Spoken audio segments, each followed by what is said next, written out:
በደቡብ ኮሪያ ውስጥ የሚገኙ ሰዎች በሙሉ ተጨንቀዋል። ለዚህ ጭንቀታቸው ዋነኛ ምክንያት ደግሞ በከተማ ውስጥ የተፈጠረው ድንገተኛ ቫይረስ ሲሆን ይህም ቫይረስ ሰዎቹን ወደ ዞምቢነት እየቀየራቸው ሁሉም ሰዎች እርስ በእርሳቸው እየተገዳደሉ ነው። በዚሁ ደቡብ ኮሪያ ውስጥ ደግሞ ጃንግ ሁዋን የሚባል አንድ ምስኪን ሰው ሱኤ የምትባል ብቸኛ ልጁን ያሳድጋል። የዚህ ሰው የቅርብ ወዳጁና ብቸኛ ቤተሰቡ ደግሞ እናቱ ባምሱን ብቻ ነች።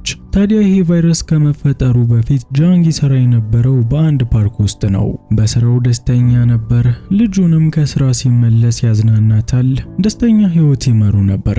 ታዲያ ይሄ ቫይረስ ተፈጥሮ ሙሉ ከተማዋ ከመደበላለቋ በፊት አንድ ቀን ሱኤ በመስኮት ጎረቤቶቿ ሲጣሉ ትመለከታለች። ይህንንም ለአባቷ ጠርታ እያሳየችው በነበረ ሰዓት በሰዎቹ መሃል የነበረው ጥል እየተፋፋመ ይመጣል። ነገሩም ትንሽ አዝናኝ ስለነበር ሱኤ እየቀረጸቻቸው ነው። ግና አባትየው ሰዎቹ ጥሉ ቀርቶ ወደ ሌላ ወሲባዊ ነገር የገቡ መስሎት መቅረጿን እንድታቆም እየነገራት ነው። እነሱ ያልገባቸው ነገር ግን ያቺ ሴት ዞምቢ እንደሆነችና ወንድየውንም እየበላችው እንደሆነ ነው። ሴትይቱም ጎረቤቶቿ እሷን እያዩት እንደሆነ ባወቀች ጊዜ ወዲያውኑ ወደ እነሱ ቤት መስኮት በመምጣት ወደ ውስጥ ለመግባት እየሞከረች ነው። በጊዜው ጃንግና ልጁ ደግሞ ከሴትየዋ ለመደበቅ በሶፋ ስር ተቀምጠዋል። ግን ከዞምቢዋ ማምለጥ አልቻሉም። በጊዜው ልጁ ስልክ እየጮኸ ስለነበር ዞምቢዋ ቤት ውስጥ አንድ ሰው መኖሩ ገብቷት በጭንቅላቷ መስታወቱን ስደበድበው ከቆየች በኋላ በመጨረሻ መስታወቱን ሰብራ ወደ ውስጥ ገብታለች። ታዲያ የዚህን ጊዜም ጭንቅ የያዘው ጃንግ ምንም እንኳን ዞምቢ በጣም ቢፈራም የልጁና የራሱን ህይወት ለማዳን ሲል እቺን ዞምቢ እንደምንም ብሎ አሸንፏት ከቦታው ላይ ያመልጣሉ። ትዕይንቱ ሲቀየር እነ ጃንግ ከአካባቢያቸው ራቅ ወዳለ ቦታ መጥተዋል። ታዲያ በዚህ ጊዜ ሙሉ ከተማው እንዳለ በዞምቢ ተወሮ የሚገኝ ሲሆን በቦታው ላይ የሚገኙት ብቸኛ ጤነኛ ሰዎችም እነሱ ብቻ ናቸው። ታዲያ በዚህ ጊዜም በዞምቢዎች ላለመበላት ያላቸው ብቸኛ አማራጭ እነሱም እንደ ዞምቢ ማስመሰል ስለነበር አባትና ልጅ ልክ እንደ ዞምቢ ያስመሰሉ ሌሎቹን እውነተኛ ዞምቢዎች እያጃጃሏቸው ነው። በሚያሳዝን ሁኔታ ግን እቅዳቸው ለረጅም ጊዜ ባለመስራቱ ምክንያት ዞምቢዎቹ እውነተኛ ዞምቢ አለመሆናቸውን አውቀውባቸው በረጅሙ አስፓልት ላይ አባትና ልጅን እያሯሯጧቸው ነው። አሯሩጠዋቸውም ከደረሱባቸው በኋላ አንደኛዋ አሮጊት ዞምቢ ጃንግን እጁ ላይ ተነክሰዋለች። በጊዜውም ጃንግ ተስፋ ቆርጦ ነበር። ምክንያቱም አንድ ሰው በሌላ ዞምቢ ከተነከሰ እሱም ወደ ዞምቢነት ስለሚቀየር ልክ እንደ ሌሎቹ ዞምቢዎች አጠገቡ ያሉ ሰዎችን መናከስ ይጀምራል። አሁንም ተቀይሬ ልጄን ነከስኳት አልነከስኳት እያለ እየተጨነቀ በነበረ ሰዓትም እሱን የነከሰችው ዞምቢ አርቲፊሻል ጥርስ ያረገች ጥርሷ ያለቀባት አሮጊት ሆና ትገኛለች። ታዲያ ይሄም ሁለተኛ የህይወት እድል ሰጥቶታል። ከዚህ በኋላ አባትና ልጅ እንደምንም ከዞምቢዎቹ ሩጠው በማምለጥ ወደ አንድ መኪና ውስጥ ነው የገቡት። እቅዳቸውም ከዚህ ከተማ በፍጥነት መውጣት ነው። ግና በዚህን ጊዜ ጃንግ ልጁን ዝም ብሎ በሚመለከታት ሰዓት አንድ ነገር እንደደበቀችው ያስተውላል። የደበቀችው ደግሞ በዞምቢ መነከሷን ነው። ጃንግም ይህንን በተመለከተ ሰዓት ልጁ እንዳትደናገጥበት ሲል ምንም አትሆኝም ደህና ትሆኛለሽ በማለት ነገሩን በዝምታ ያልፈዋል። የሆነው ግን እሱ ባለው ተቃራኒ ሆነና ወዲያውኑ ልጅቷ ወደ ዞምቢነት የተቀየረች ሲሆን የገዛ አባቷንም ለመንከስ መሯሯጥ ጀምራለች። የዚህን ጊዜም ጃንግ በጣም የሚወዳት ልጁን ሳይጎዳት ራሱን ለመከላከል ሲል ባረገችው ሁዲ ኮፍያ ፊቷን ድብና አድርጎ ያስረዋል።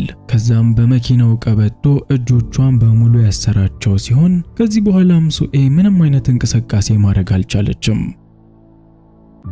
ትዕይንቱ ሲቀየር ጃንግ ልጁን ይዟት ወደ እናቱ ወደ ባምሱን ጋር መጥተዋል። እናትየው ባምሱንም ልጇ ላይ የተፈጠረውን ነገር ምንም ስለማታቅ አባትየው ነገሩን ለመደበቅ ቢሞክርም እናትየው ግን ማየት አለብኝ በማለት ወደ ቤት ውስጥ ትገባለች። ታዲያ የዚህን ጊዜም አይምሮዋን የሳተችው ሱኤ አያትየውን ለመንከስ እየተሯሯጠች በመመጣ ሰዓት አያትየው ባምሱን አናቷን በማማሰያ በማለት ራሷን እንድትስት አድርጋታለች። ታዲያ ከዚህ ጊዜ በኋላ አያትየው ይችን ልጅ እንግደላት ወይም ወደ ሆነ ቦታ እንውሰዳት በማለት የተለያየ ሐሳብ ስታቀርብ ነበር። አባትየው ጃንግ ግን ይሄ በፍጹም እንደማይሆን ይናገራል።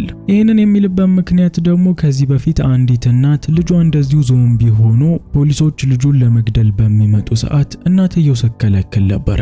ታዲያ እናትየው ድል ሳይቀናት ይቀርና ልጅየው እዛው በፖሊሶች ፊት አንገቷን ነክሷት እሷንም ዞምቢ አድርጓት ሁለቱም መጨረሻቸው በፖሊሶች መገደል ሆኗል።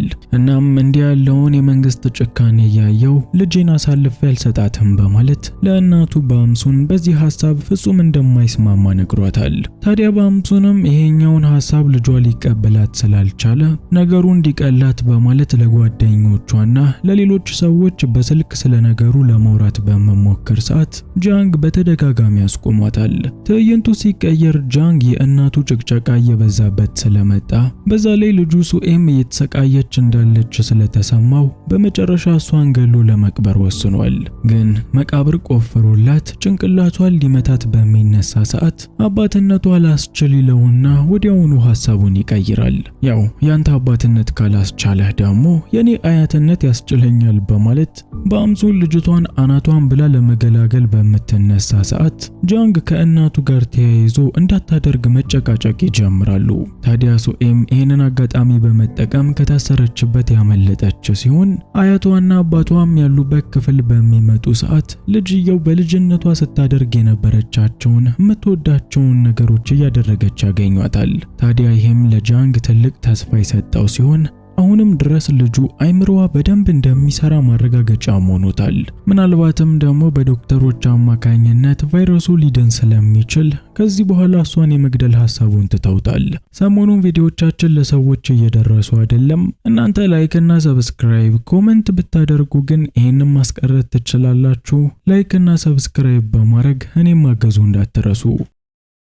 ይህ በእንዲህ እንዳለ ዶንግ የሚባል የጃንግ ልጅነት ጓደኛው ከረጅም ጊዜ በኋላ መመለሱን ሰምቶ እሱን ለማግኘት ወደ ቤታቸው መጥተዋል። በቤታቸው ውስጥ ጉድ የደበቁት ቤተሰቦች ግን ይሄ ልጅ ወደ ውስጥ እንዲገባና እንዲያይ ስላልፈለጉ ሰውየውን ከበር ለመመለስ በሚሞክሩ ሰዓት ዶንግ ግን ፈጣጣ ነገር ነውና በሩን በርግዶ ይገባል።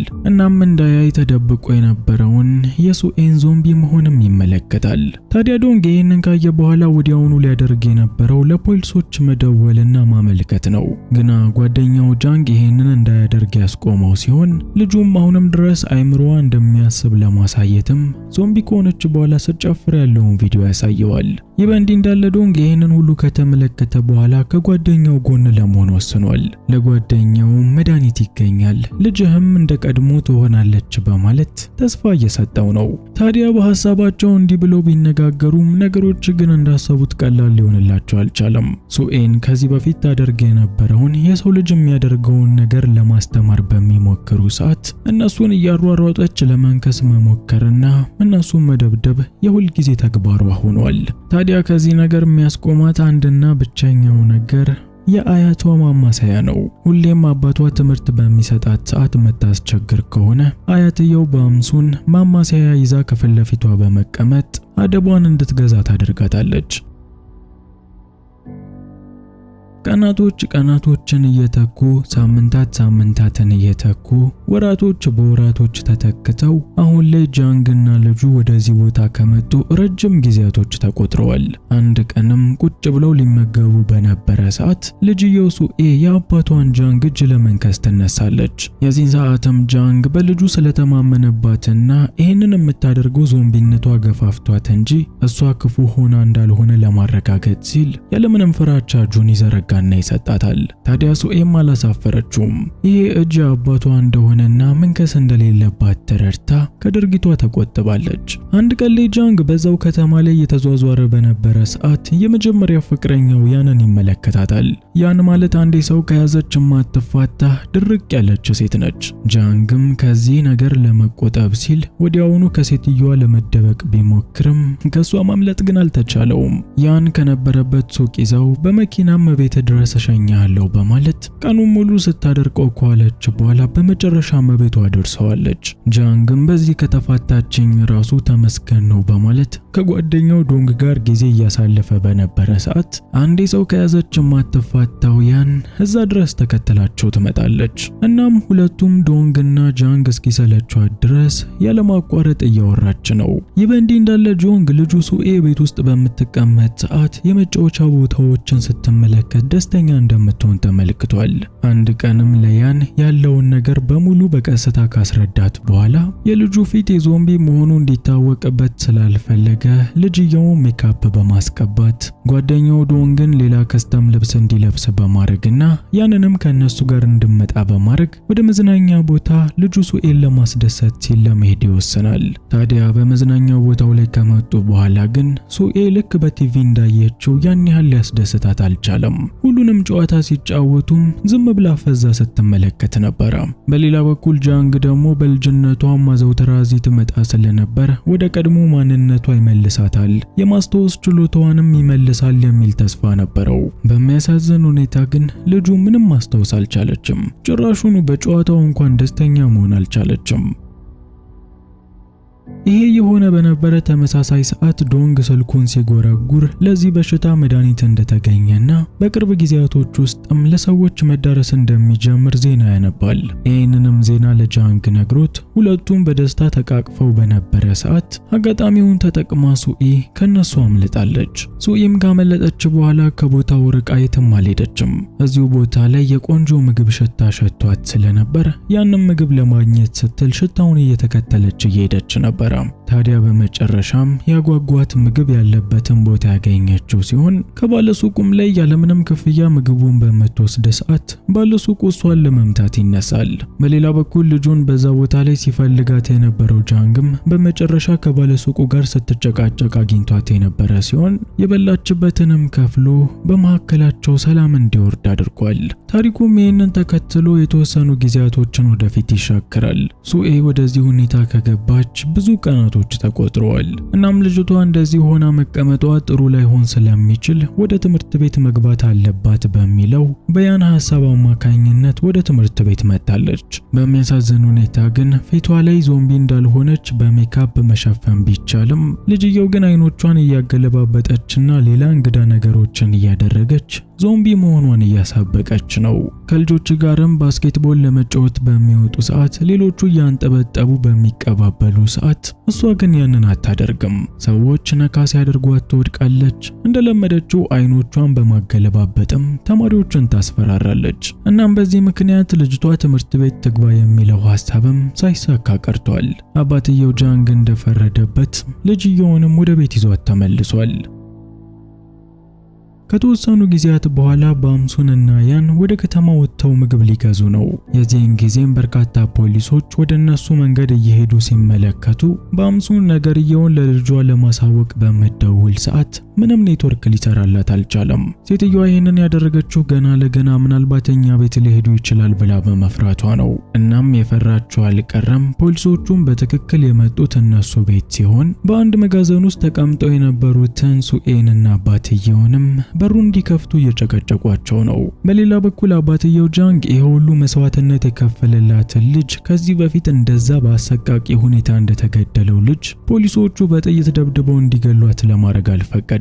እናም ለወታደሮቹ በሩን እንደማይከፍቱ ተናግረው ዝም ብለው የተቀመጡ ሰዓት ወታደሮቹ በሩን ገንጥለው ወደ ውስጥ ይገባሉ። ታዲያ ይሄ በሚሆን ጊዜ ደግሞ ሱኤ ወደ አይምሮዋ መመለሷ ቀርቶ ዞምቢነቷ በልጦባት የገዛ አባቷ ጃንግን አንገቱ ላይ ተነክሰዋለች። ፖሊሶችም ልክ ወደ ውስጥ በሚገቡ ሰዓት የጃንግ አንገት ላይ ደም ተመልክተው ስለነበረ ወዲያውኑ እሱን መተውታል።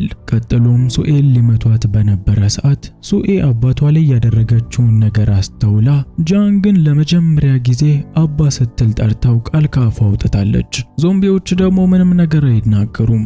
ታዲያ በወታደሮቹ ዘንድም ይሄ ነገር ዞምቢ አይደለችም የሚለውን እምነት የፈጠረባቸው ሲሆን ሱኤንም እንደ አባትየው በጥይት ከመምታት ተቆጥበዋል። እንደ እውነቱ ከሆነ ጃንግ የሱኤ ወላጅ አባት አይደለም፣ ግን አንድ ወላጅ አባት ለልጁ ከሚያደርገው በላይ ብዙ መስዋዕትነቶችን ለሷ የከፈለላት ሲሆን ለሷ ሲል ያደረገላትን ነገሮች በሙሉም ሱኤ ከተለያየ ሰዎች እየሰማች ነው። እናም እድሜ ለጃንግ በአሁኑ ሰዓት ሙሉ ለሙሉ አገግማ የምትገኝ ሲሆን በወታደሮች በጥይት የተመታው ጃንግ ደግሞ ከፍተኛ የሕክምና ክትትል የሚያገኝበት ክፍል ውስጥ ይገኛል። በታሪኩ መጨረሻ ላይ ሱኤ ሙሉ ለሙሉ ወደ ጤንነቷ ከተመለሰች በኋላ የምትወደውን የዳንስ ስራ እየሰራች የተለያዩ ውድድሮችንም እያደረገች በተለያዩ መድረኮችም ላይ እየቀረበች እንመለከታለን። እነዚህን ፕሮግራሞች ደግሞ ያን ቪዲዮ ቀርጻ በከፍተኛ የሕክምና ክትትል ክፍል ውስጥ የሚገኘው ጃንግ ጋር የመጣች ሲሆን እነዚህንም ቪዲዮዎች እያሳየችው